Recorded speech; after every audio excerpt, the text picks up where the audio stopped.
Claudine me demande s'il est possible de faire un tirage de cartes au sujet du Big Bang du CERN.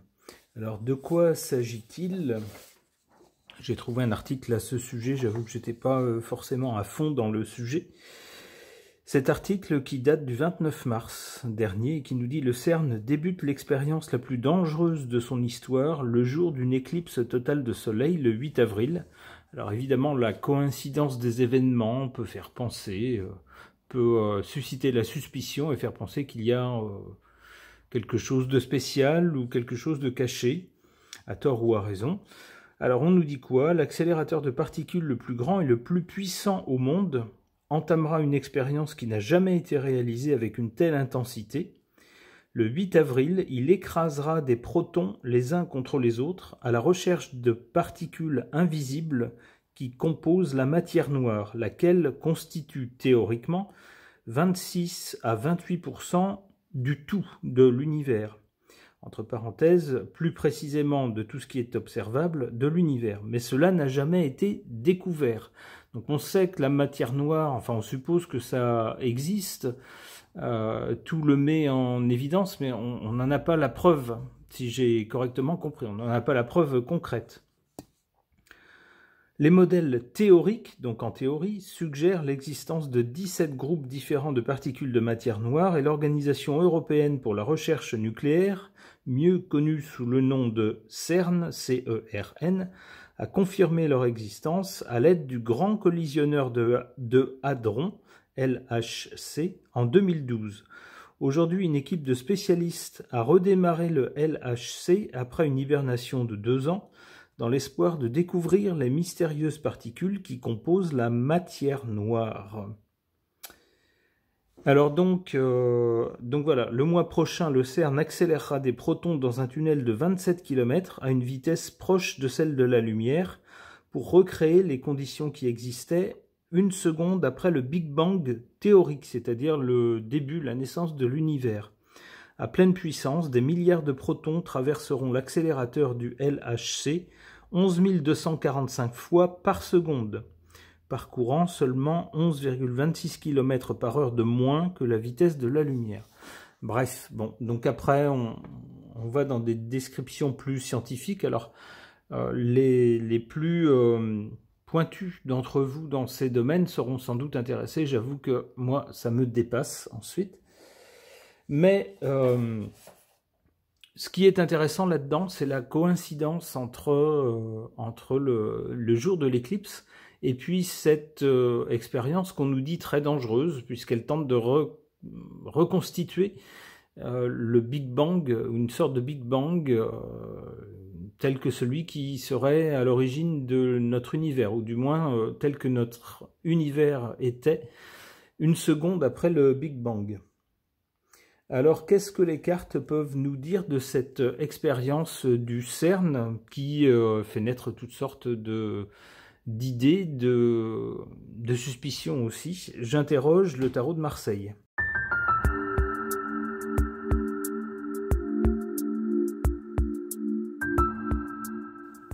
Que voit-on dans ces cartes? À l'origine de cette expérience, cette carte de la justice. Alors je vois mal la justice, un tribunal décréter qu'il faut faire ou ne pas faire cette expérience. J'y verrais plutôt des institutions. Et effectivement, ce CERN, c'est une institution. Donc on voit bien que l'origine, c'est dans les arcanes des institutions. Cette institution-là poursuit ses recherches dans tout un tas de domaines. On le voit physique, concernant la matière, l'origine de la matière, de quoi est fait notre univers, y compris les choses qu'on ne voit pas, mais dont on suppose l'existence, c'est justement qu'ils ont cherché à prouver avec cette expérience. Donc je verrai dans cette carte de la justice les institutions. Au présent, pour le jour de l'expérience, on voit l'empereur. L'empereur suggère quelqu'un de pouvoir, quelqu'un qui est à la tête du pouvoir ou qui cherche à l'être. C'est bien ce qu'on a avec cette expérience-là. On cherche à avoir un pouvoir sur la matière, d'abord en la comprenant, en mettant en évidence l'existence de toutes sortes de matières, celles qu'on voit, celles qu'on ne voit pas, celles qui est dont l'existence est très brève, etc. Et de cette façon, à pouvoir avoir un pouvoir sur la matière. On voit un homme ici qui est assis sur un trône, il tient le sceptre du pouvoir, c'est lui qui commande. On voit bien une volonté d'avoir la main mise sur la matière, sur l'univers, comprendre comment l'univers est fait pour pouvoir ensuite peut-être le modeler selon sa volonté.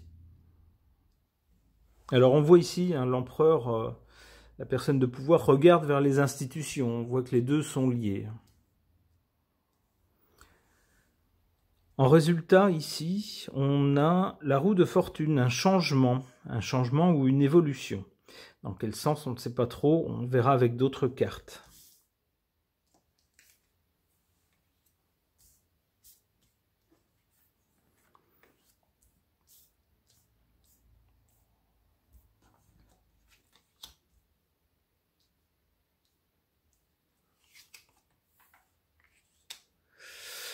Des cartes très intéressantes en faveur et en défaveur de cette expérience, en positif et en négatif. En carte positive, on a cette carte du soleil. Alors le soleil, c'est la puissance. Alors là, effectivement, on tente de recréer une expérience qui n'est pas rien, puisque ça sera l'équivalent presque du Big Bang qui a créé l'origine de l'univers. C'est vous dire s'il est question de force importante en jeu. C'est la première chose. La deuxième chose qu'on voit avec le soleil, tout est visible. Lorsque le soleil brille, on voit ce qu'il y a autour de nous. On le voit même de façon éclatante, contrairement à la nuit où tous les chats sont gris, comme on dit, et où on ne voit pas bien les choses. Voire, on ne les voit pas du tout. Donc avec cette carte du soleil, il est question de mettre en évidence des choses, de rendre des choses visibles. C'est ce que nous dit l'article. On soupçonne l'existence d'un certain type de matière qu'on n'a pas réussi encore à isoler vraiment. On sait qu'elle existe, on cherche à la rendre visible ou mesurable, en tout cas à mettre en évidence son existence. C'est ce que je vois avec cette carte du soleil.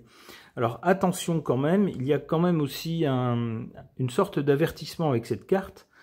On voit ici que les êtres humains sont en bas et que le soleil, c'est-à-dire les forces de l'univers, les astres, etc., et puis tout ce qu'il y a autour, y compris, on le voit avec ces petites gouttes, peut-être justement la matière qu'ils ont cherché à isoler, ce soleil est au-dessus des hommes, mais plus fort qu'eux.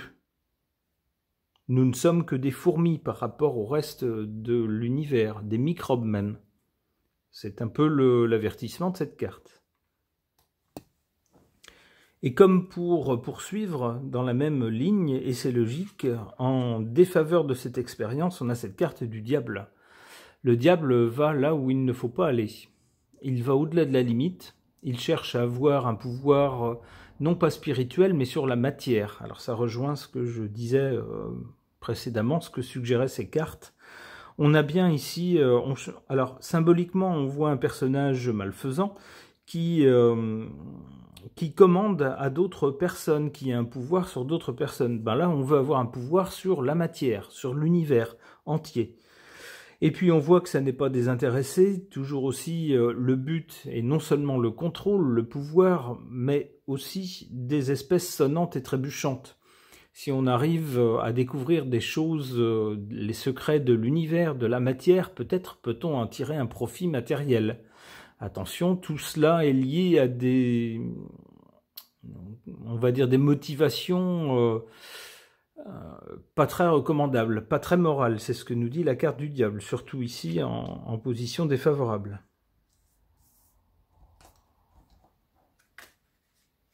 Alors, le diable aussi, j'oubliais, mais on peut le voir aussi comme ça. On peut associer le diable, bien sûr aussi, à des intentions, on va dire, un peu occultes, un peu ésotériques, qui ne sont pas toujours de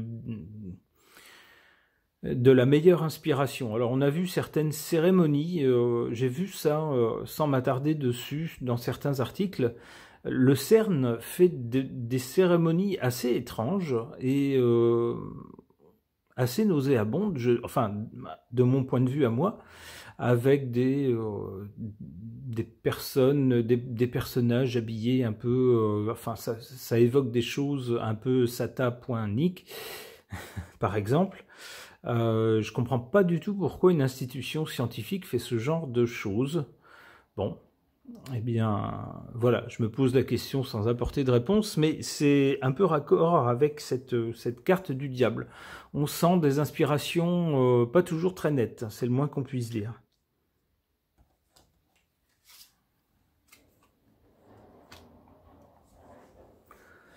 Bon, eh bien, il semble que le résultat de l'expérience ne soit pas hyper probante.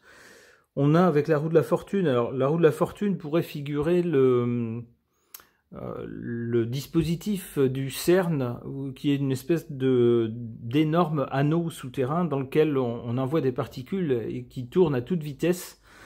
Donc ça pourrait être ça, hein. Donc ça pourrait suggérer qu'effectivement ils ont bien fait tourner leur bazar. Mais avec l'amoureux, ben, on a une hésitation, on a quelque chose qui n'est pas franc. Il faut qu'on prenne une décision, il faut qu'on choisisse une chose ou une autre. On voit qu'on discute, on hésite, on ne sait pas trop. Donc ça pourrait dire que le résultat de l'expérience finalement n'est pas si probant que ça, et peut-être assez mitigé, ne met peut-être pas autant en évidence la matière qu'ils ont cru, dont ils supposent l'existence. C'est peut-être pas si évident que ça. Ensuite, on a la carte du jugement. Oui, mais dans quel sens? Haha.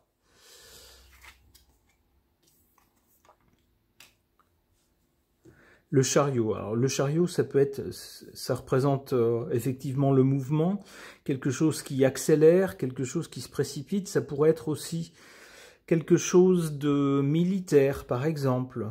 Alors ça pourrait être une application militaire. Ils ont peut-être trouvé quelque chose. Avec le jugement, on a un coup de trompette. On a une annonce de quelque chose qui fait, on voit se lever, symboliquement se lever les morts. C'est-à-dire vraiment une annonce d'un truc super important, quoi. Quelque chose de décisif. Et on a quoi ensuite? On a cette carte du chariot, alors qui met des choses en mouvement, des gens en mouvement, et qui peut-être peut représenter quelque chose de militaire. Le chariot est associé parfois aux forces de l'ordre, entre autres, ou à l'armée. Alors peut-être que la découverte qu'ils ont faite là-dedans, avec cette expérience, ou qu'ils ont mis, la chose qu'ils ont mis en évidence, va pouvoir servir à des fins militaires. Alors bon, c'est pas... ça ne me réjouit pas parce que les découvertes scientifiques mises au service du militaire, souvent c'est pas très bon pour les êtres humains. Donc ben, je peux pas trop me réjouir de ce résultat. Alors bon, j'espère me tromper dans mon interprétation de carte. Je trouve que c'est pas vraiment enthousiasmant. Bon, admettons. Ok. J'interroge The Extent of Lenormand au sujet de l'expérience du CERN qui a été menée au CERN le jour de l'éclipse totale de soleil le 8 avril 2024.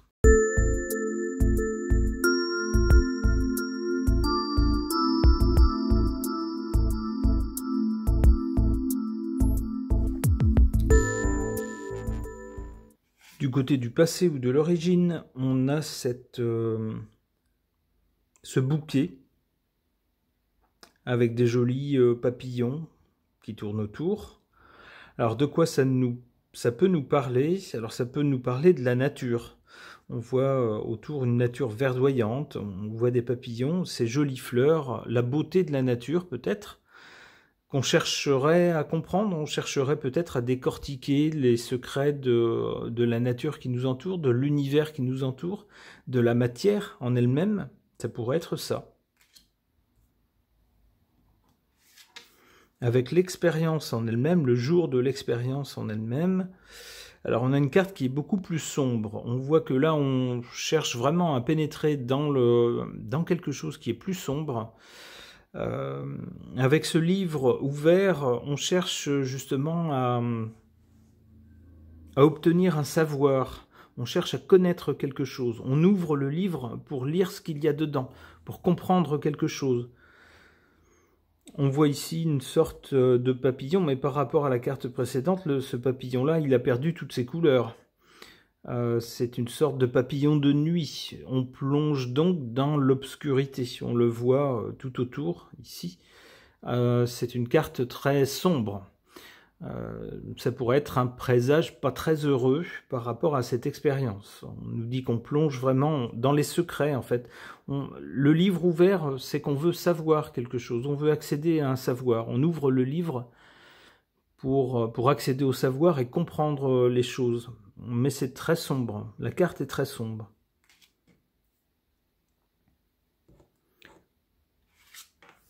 Le résultat, ou la suite, le futur... On voit un homme, donc ça peut laisser penser que cette démarche affecte d'une façon ou d'une autre les hommes. Enfin les hommes et les femmes, donc l'humanité, hein, si vous voulez.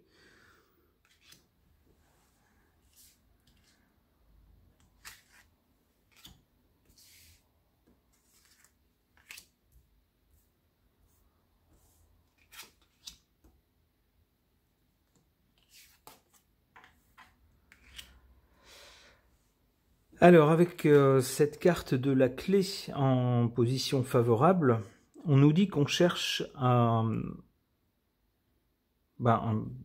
découvrir la clé de l'univers, de la matière qui nous entoure. On cherche à voir les clés de l'univers. On nous dit que la démarche en elle-même, l'idée de vouloir comprendre comment tout fonctionne autour de nous, comment tout est agencé, de quoi est fait l'univers qui nous entoure, donc... Si on comprend comment c'est fait, on en a d'une certaine façon les clés. On nous dit que c'est plutôt bien, hein, avec cette carte en position favorable. On cherche à ouvrir les grilles qui nous empêchent d'aller plus loin. Attention, en position défavorable, on a cette carte du serpent. Alors le serpent, c'est toujours, on pourrait dire, un danger. Quelque chose de venimeux, c'est-à-dire que, comment dire, vous connaissez le dicton, l'enfer est pavé de bonnes intentions, c'est-à-dire qu'on croit bien faire, on fait des choses en pensant bien faire, et puis à l'arrivée, on s'aperçoit qu'on a fait le travail du diable. C'est un peu comme ça que je perçois cette carte du serpent. Le mal ou le danger se cache parfois dans des choses qui pourraient paraître anodines à certains. D'autres ont une intuition suffisante pour détecter le danger potentiel, certains ne l'ont pas, et se laissent allègrement porter par des expériences qui ne voient pas, dans lesquelles ils ne voient pas le mal. Mais cette carte nous dit de nous méfier, qu'il y a vraiment... Alors en plus, avec le serpent, on a une idée de fourberie, de quelque chose qui ne se montre pas sous son vrai visage, qui se glisse petit à petit, qui attend le dernier moment pour frapper. Donc on a bien derrière cette expérience une idée de danger. On nous dit qu'il y a un danger latent.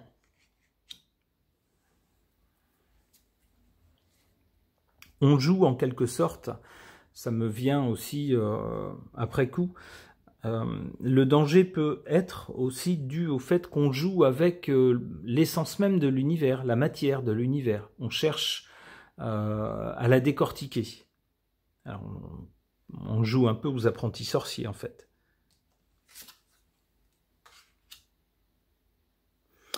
Et bien pour l'avenir, là on a plutôt quelque chose d'agréable. Avec l'humanité, on a cette carte du jardin.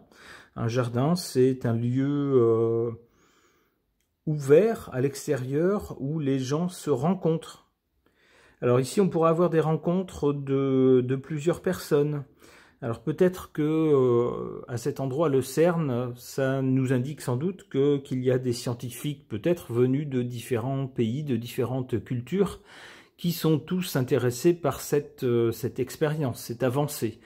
Alors derrière des scientifiques de différents pays, il y a peut-être aussi différents pouvoirs politiques de différents pays.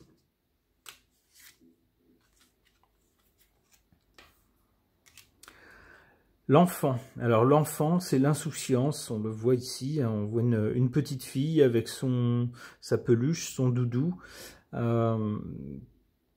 qui avance sur un chemin mais qui s'enfonce dans la forêt. Alors heureusement, elle semble entourée d'étoiles et puis surtout de petites lucioles qui l'éclairent sur son chemin. Mais l'idée d'un enfant s'enfonçant seul dans une forêt sombre fait naître quelques craintes. Bien sûr, on est un peu inquiet pour ce qui peut attendre cet enfant. On se dit que c'est quelqu'un d'innocent qui s'enfonce dans un territoire potentiellement hostile. Allez, une dernière carte. Alors, l'enfant peut nous dire aussi que les gens qui font ces expériences sont un peu innocents. Ils ne savent pas vers quoi ils vont, hein, où ils mettent les pieds. Alors, heureusement, il semble entouré, on le voit ici, de lumière. Il y a des petites étoiles qui peuvent faire penser à des forces d'une autre nature. Et puis ici, des petites lucioles. Peut-être, il y a peut-être quand même des gens qui les encadrent. Bon, la dernière carte n'est pas forcément plus parlante. On a une demeure, la maison en fait. Mais alors une maison pas comme la mienne, hein. C'est une maison de gens qui ont un bon compte en banque, puisqu'on voit tout un domaine autour, une maison qui est magnifique avec un parc tout autour. C'est très joli. Donc c'est plutôt une carte apaisante.